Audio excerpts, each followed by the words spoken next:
Members of Nigeria's parliament, especially those in the Senate, have been tasked to work together to achieve the objectives of the 10th National Assembly. This is as a group in Nigeria's capital is accusing several lawmakers of plotting to undermine the Senate leadership over grievances emanating from the last Senate leadership elections. Our correspondent Joseph Idong compiled this report. The recently concluded election for presiding officers in Nigeria's parliament, especially that of the Senate, has continued to generate reactions from the camps of aggrieved lawmakers who lost out during the poll. Some party faithful say some of these lawmakers are teaming up with Nigeria's main opposition People's Democratic Party to distract the new leadership of the Senate. The said senators were the ones behind the candidature of Senator Yari for Senate President campaigns and activities and have vowed to continue pursuing their unpatriotic, selfish, and parochial interests by teaming up with the major opposition party, the People's Democratic Party, to frustrate the leadership of the 10th Senate even after losing out in a free and fair elections conducted in the public glare at the Senate. They accused aggrieved lawmakers of working for their selfish interests and urged them to shelve personal ambitions and put the country first. Senator Yari and co. should not deceive people from the Northwest that they are fighting for their collective interest, as that is a pure lie and very divisive one. This is because the Northwest has gotten its fair share of the leadership positions in the 10th National Assembly. The Northwest has the Deputy Senate President, Senator Jibrin Barau from Kano State, and Speaker of the House of Representatives, Right Honorable Tajuddin Abbas from Kaduna State. So then where is the injustice Senator Yari and co. are fighting against? They should just calm down. They should calm down. They should work in agreement to see that the House is working to the interest of the society, not their own political interest. They should put the picture of the country at first.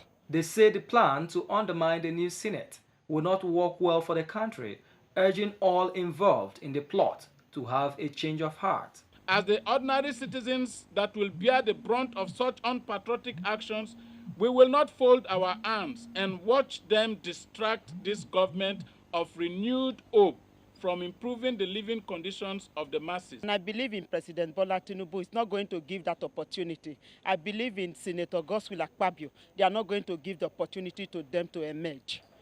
Thank you. And for them to succeed is going to be difficult because APC as a person. Let's bring in the national coordinator, the Parliamentary Advocacy Network, Anderson Osiebe, to unbundle this story some more. Thank you for giving us your time in Nigeria tonight.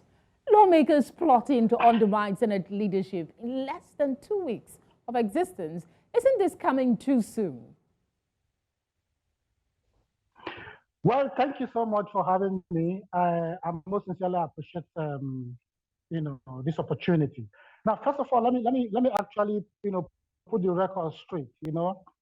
I've always said it times without number that elections have come and gone. The Nigerian people have a National Assembly and a National Assembly of Nigerians, right? So, and we've said it times without number that election is a contest. And in that, there must be a winner and there must be a loser. So what we expect from the other end, from the faction that lost, led by Senator Yari, is to try as much as possible to see how we can begin to move Nigeria forward. At this point in time, I don't think we need what's actually going on right now, okay, in the country, because we have said that at this point, what we need at this point in time is a responsive and a responsible National Assembly that will stand for the people, that will talk for the people, that will speak for the people, that will do that thing that every constituent from different geopoliticals, from different senatorial districts, from different federal constituencies, have given them the mandate, have asked them to go and do. Because the idea I'm sorry to interject. Because this question is very specific. They're holding a press conference alleging that there are people who want to sabotage the leadership And the question would be, what should be the leadership response? This new leadership in the Senate, should there be, whether it is true or not, definitely there are people who are aggrieved on how things played out for the leaders to emerge. What should they be doing to address issues like this? Now, at this point in time, we expect the new leadership to be magnanimous in victory, try as much as possible to reach out to those who lost. You know, when you have a contest and you have somebody who got 46, out of 109, you don't think that person with kid gloves.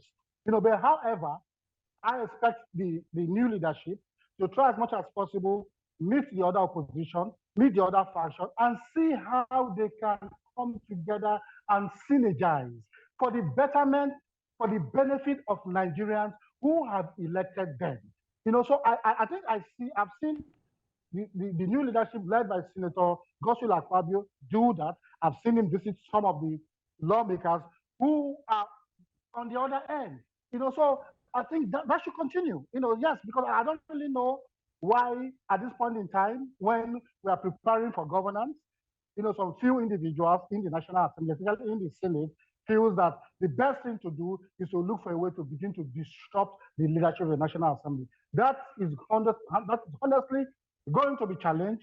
That is going to be resisted by people like us, and because the Parliamentary Advocacy Network will fight as much as possible to meet with the other faction. We'll try to meet with Senator Yari.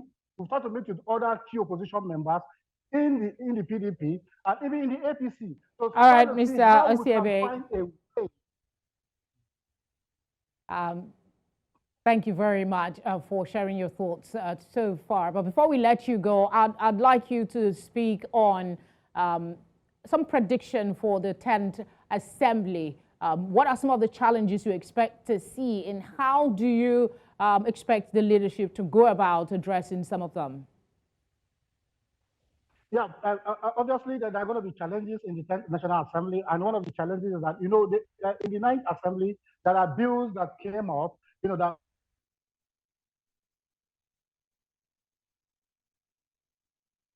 it seems the network has yanked Mr.